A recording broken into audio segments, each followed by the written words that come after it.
Big banks and crypto companies are busy as of late, seemingly under the radar. This included the likes of Morgan Stanley, Circle, Ripple, Coinage, and even World Liberty Financial. They are applying to get a National Trust Bank charter license from the OCC. Whoa. You might ask, what even is that license and how does it affect my Bitcoin? Well, relax there, mate.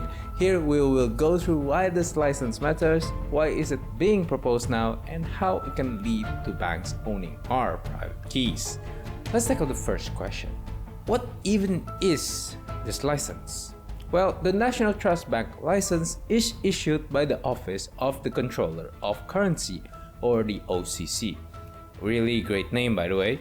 And it makes it possible to hold, manage, and custody assets on behalf of the client, essentially becoming, a custodian bank.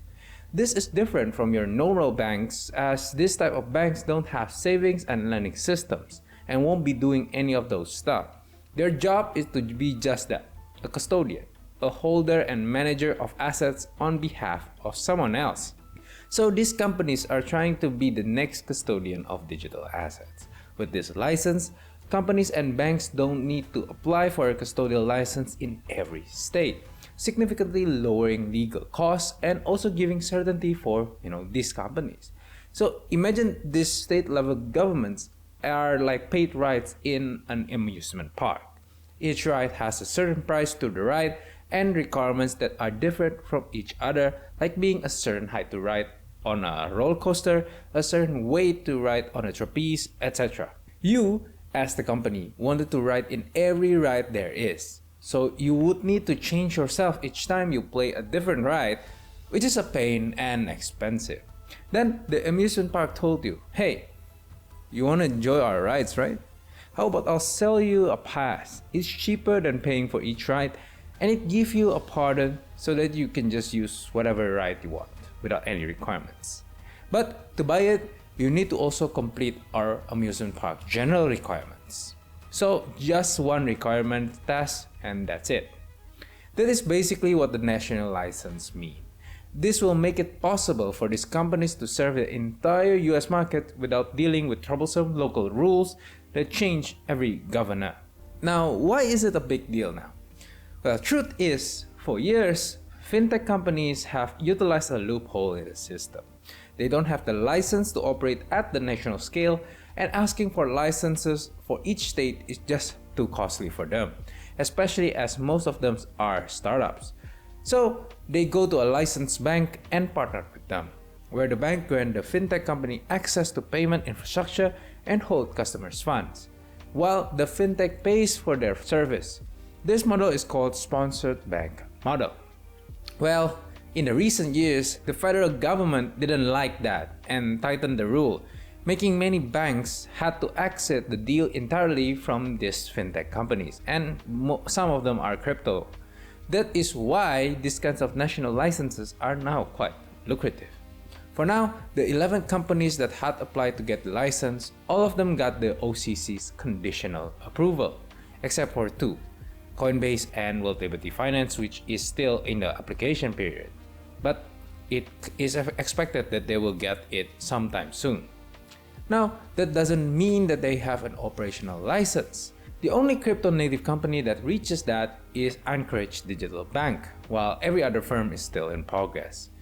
But although the license is a good thing for these crypto-native companies and for the crypto market in general, crypto industry, these companies still lack access to the Fed payment rails, the infrastructure through which money actually moves in the US, and major banks plan to make it stay that way. The traditional bank is, not having it. They had rejected the Clarity Act because their model said that around $1 trillion will move away from this bank into stable coins with less regulatory oversight. Honestly, I think they care more that they will earn less money rather than, the safety of their clients. But they also move against the OCC, telling them to scrutinize more heavily for crypto-native applications. This is a way to slow down these companies to not compete with them. The banks are fighting back with all their might to slow down regulatory compliance appeal ruling that disadvantaged them, and stopping access to the Fed payment rails to these crypto companies. And I don't blame them. These crypto companies and stablecoin ones as well threaten their business model and profit margins. In an increasingly difficult world, economically speaking, it is something they will defend tooth and nail with. But this leads to a bigger question. What type of compromise can the White House offer to get these bankers agree on the Clarity Act? Surely they will just lobby against anything that disadvantages them, right? This also leads to Bitcoin. I think that the event from OCC opening national bank licenses to crypto companies is a good thing for the asset. But it is also met with strict resistance. Also, the current bear market that Bitcoin is experiencing is still predicted to go on until October at the earliest, meaning that no matter what good news emerge, prices usually will still go down in the short to medium term. But this is bullish in the long run. If the Clarity Act is also passed with the additional help from the OCC approving operational licenses for crypto-native companies, the next bull market might rope in massive institutional players as the regulation had become clearer at that point. But that raises a different question.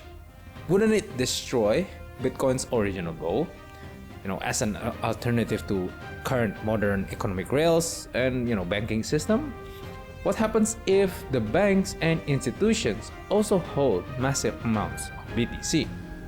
Comment down below what do you think of that question, and also if you like this video, you might want to check out my other ones where I discuss a new amendment in South Korea forcing crypto influencers to openly share their portfolio content here, or the hidden danger hiding in Bitcoin's economic model here.